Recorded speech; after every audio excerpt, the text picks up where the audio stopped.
Hey RT students, welcome to today's Fast 5.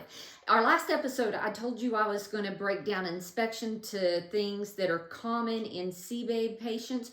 We're going to do that today. Super simple, okay? So if you remember last episode, I showed you the body and I numbered that there were 3 things on the head, 2 things on the neck, those type of things. So we're still doing this systematically.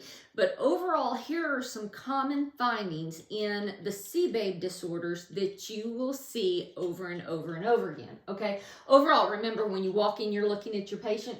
If a person's in an exacerbation, if they're having a flare-up of any of the CBABE disorders, they're going to have an elevated work of breathing. They often will also be in that tripod position. Very common for obstructive disorders to tripod.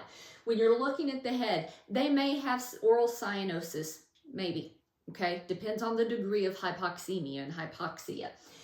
Most of them, especially COPD and asthma, they will purse lip breathe, okay? So remember when we talked about the anatomic alterations, bronchospasm, secretions, inflammation, distal airway collapse, all of those make the airway smaller. Air can go in just fine, but it cannot come out good. It can't come out fast, okay? So it's expiratory, the expiratory phase they have problems with.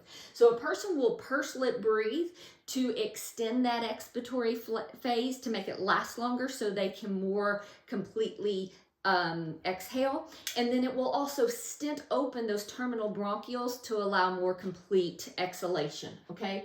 And the neck, you're going to see possible jugular venous distension. This is more common with COPD than any of the other 4, okay? Possible. Extremity, you may have possible clubbing, okay? This is associated with chronic hypoxemia, okay? So that would be your COPD patients, maybe your CF and bronchiectasis patients. Sometimes lung cancer patients also have digital clubbing.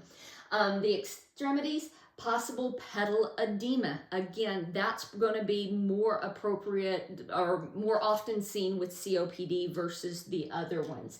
But what they all have in common, barrel chest, okay? I told you that airway was small. People have a hard time getting that air out, and when they have difficulty getting that air out, it's trapped in their chest, so they have that big barrel chest. Now, on the board exams, they're probably not going to say barrel chest. They say an increased AP diameter. What that means is if you draw a line from the sternum to the spine, that's the AP length.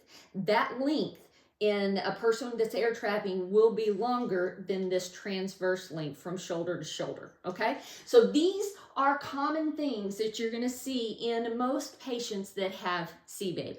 Join me on the next episode and we're going to talk about commonalities of the restrictive disease process. So that's today's Fast 5, simple, clear, and done in 5. See you soon.